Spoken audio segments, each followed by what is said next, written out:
Troy, I know you're in a season right now on your vlog where you're doing a Q&A, and I always thought I'd fire my question away via video. I wanted to let you know it's the last day. The last day to get your questions and answers in. We're going to answer those questions a little bit later in the day.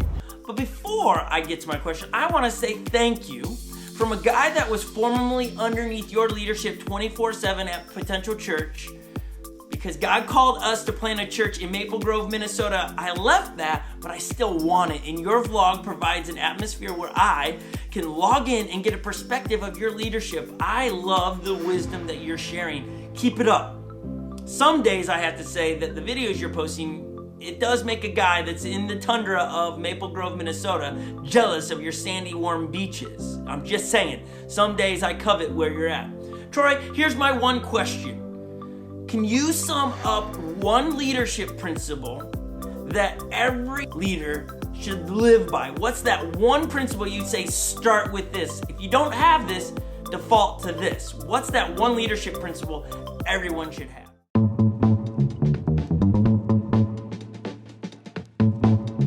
We're backstage, getting ready to go get on the four-wheeler. I like that hair, don't you?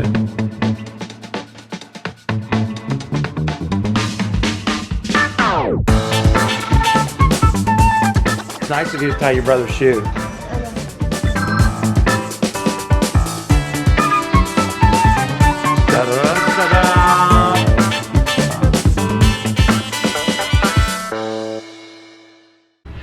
Thank you, Scott. And this would be my one leadership principle.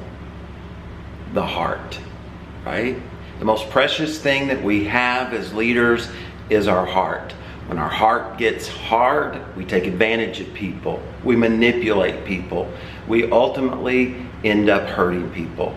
As a leader, there's a lot of mistakes that you can make along the way. But as long as you guard your heart, keep it soft, keep it pure, I think God can do some incredible things through every single one of us, whether we see ourselves as a leader or not.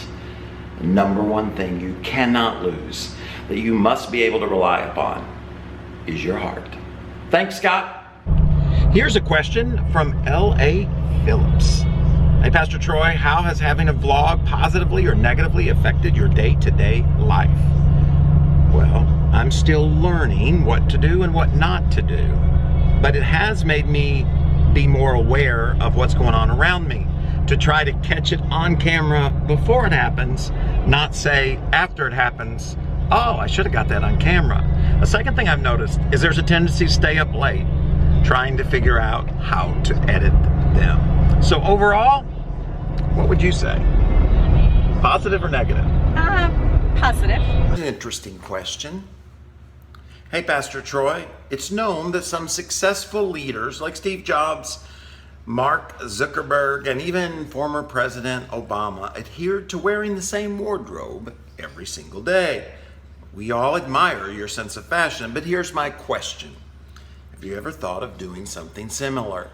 No, I can't imagine that. I don't know why, but I like fashion. I wear what I feel, and I don't know what I'm gonna feel till I'm getting ready to go wherever I'm going. So even if when we're traveling, and Steph will figure out what she's gonna wear for each day, and this shirt, this pants, these shoes, all of that.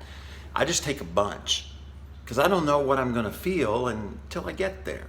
I don't know why I'm like that. I wish I weren't. It'd be a lot easier if I didn't care.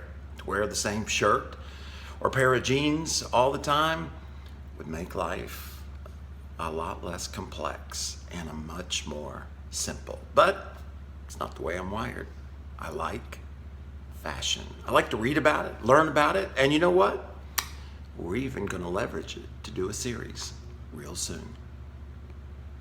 Hey guys, don't forget this Sunday we're doing a Google Hangout live stream at 2:30 for about 30-45 minutes, maybe an hour if it's interesting. And I hope you'll come. And here's another question you asked. What is my favorite song, my favorite book, my favorite TV show, and my favorite movie? Let me give them to you in order. My favorite movie is Hoosiers. It's the great sports movie. It's about basketball in Indiana a long time ago. My favorite book is Winning by Jack Welch. It's an incredible leadership book. It's several years old now. Actually, we're going over it in one of our leadership teams, but I really like it. He discusses a lot of different aspects of leadership, and I encourage you, if you haven't picked it up, it's a lengthy book, but it's a really great read. My favorite TV show, we're going to go back to the 60s.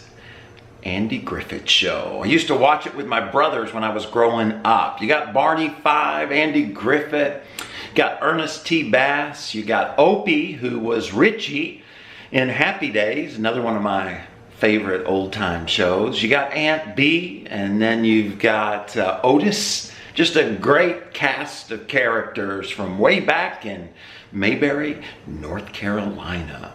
And was that all of them? Oh, my favorite group or favorite song. That is, again, an oldie, 1980s. That's my high school days. Kool and the Gang. Why are they my favorite? It's the only concert I've ever been to. I know it. I went, it's called Mud Island in Memphis, Tennessee. Just in the river there. They put an island, they put an amphitheater, and I went and heard Kool and the Gang celebrate. Good times. That's my answer.